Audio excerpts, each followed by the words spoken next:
specifically, it's about the justice system. Now, I know the Premier has obviously worked in the justice system previously in the past before becoming Premier. So just kind of keeping this straight and as kind of short as possible. I was assaulted with a weapon back in June 2022. Charges were laid, conditions were laid on the person responsible back in July 2022. Didn't hear anything a year later.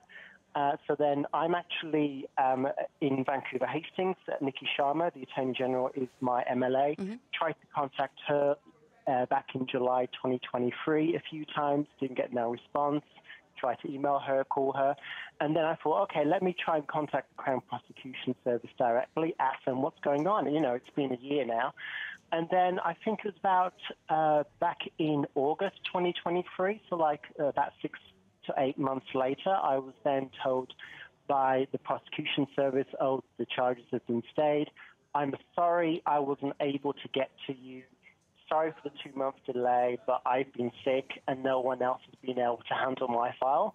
And this is literally what the email I received from the Crown Counsel responsible. And to me, that just seems like as if we still have a lack of staff. And I'm not talking about judges. I'm not talking about sheriffs.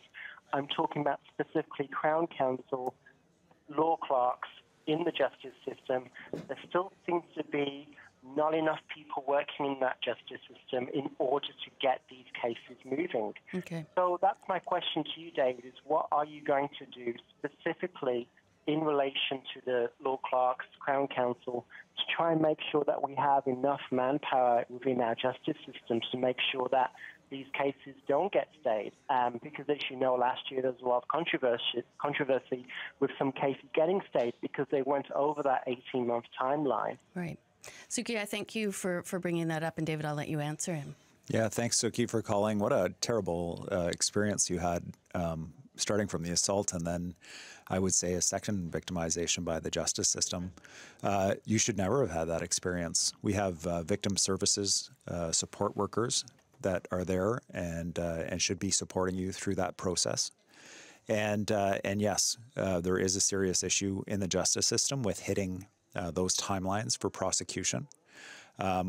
We've had, I think we had 13 prosecutions that were stayed because of that.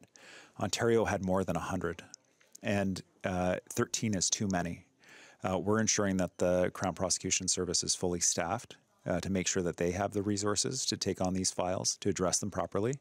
But I know we've got more work to do. Sometimes these court cases can be held up by a lack of sheriffs, by other court staff. We're having a big challenge recruiting sheriffs.